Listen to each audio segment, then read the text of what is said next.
Comme c'est vous, je ne veux pas être désagréable. Je veux simplement...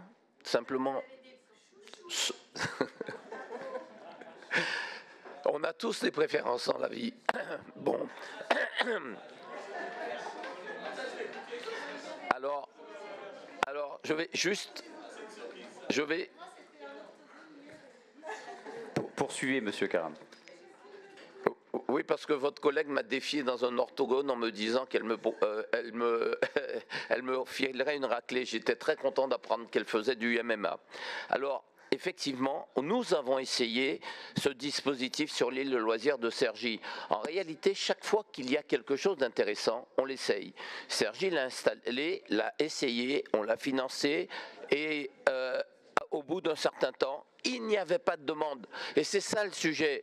Il n'y avait pas de demande et donc Cergy a dû y renoncer. Les autres îles de loisirs qui ont vu que le dispositif ne servait pas, ne l'ont pas demandé. Par contre, nous avons financé, ça marche très bien, les tirs à l'eau. Est-ce que vous savez ce que c'est que les tirs à l'eau? Bien, c'est des fauteuils qui vous permettent d'arriver...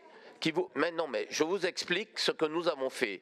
Donc, aussi bien à Vers, à Cergy, à Jablines, à Butier, à Boucle-de-Seine, à Port-aux-Cerises, etc., nous avons financé des tirs à l'eau qui, pour le coup, sont extrêmement demandés par les îles de loisirs. Nous le faisons de manière systématique. Mais est-ce que vous savez que lorsque nous sommes arrivés, nos îles de loisirs n'étaient pas accessibles? Est-ce que vous savez que lorsque la Valérie Pécresse est arrivée au pouvoir, les personnes en situation de handicap n'allaient pas sur nos îles de loisirs. Ils ne passaient pas la journée et ils ne passaient pas la nuit. Rien n'était accessible. Ni l'hôtellerie, ni la restauration, ni les équipements sportifs. Aujourd'hui, ce n'est plus le cas. C'est des millions et des millions d'euros qui ont été fléchés sur l'accessibilité de nos îles de loisirs et encore récemment sur les quelques dernières années plus de 4,5 millions consacrés à cette accessibilité.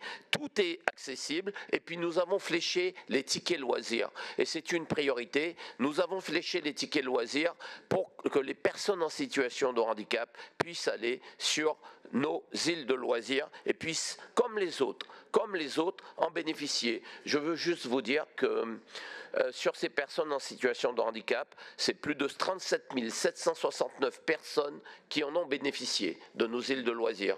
Donc quand vous dites handicap, comme quand vous avez dit lycée par exemple. Lycée, vous avez dit la politique du vice-président, vous avez oublié qu'il y avait une autre politique, 212 équipements lycées qui ont été financés auprès des maires, c'est gratuit pendant 20 ans pour les lycéens, pas un euro sur ces 212 équipements. On les finance, les maires doivent les mettre à disposition pendant 20 ans de nos lycéens parce qu'ils ont un financement renforcé. Mais c'est la même chose sur le handicap. Quel que soit le sujet que vous prenez, en réalité, on voit que vous ne connaissez pas nos dispositifs, vous ne connaissez pas notre bilan. Pour un autre conseiller régional, ce serait, on pourrait le comprendre, mais vous, Madame Garnier, vous qui êtes très active dans ma délégation, toujours présente, toujours à poser de bonnes questions, parfois de mauvaises, mais toujours en tout cas intéressée par cette délégation. Vous auriez dû le savoir et en informer vos collègues.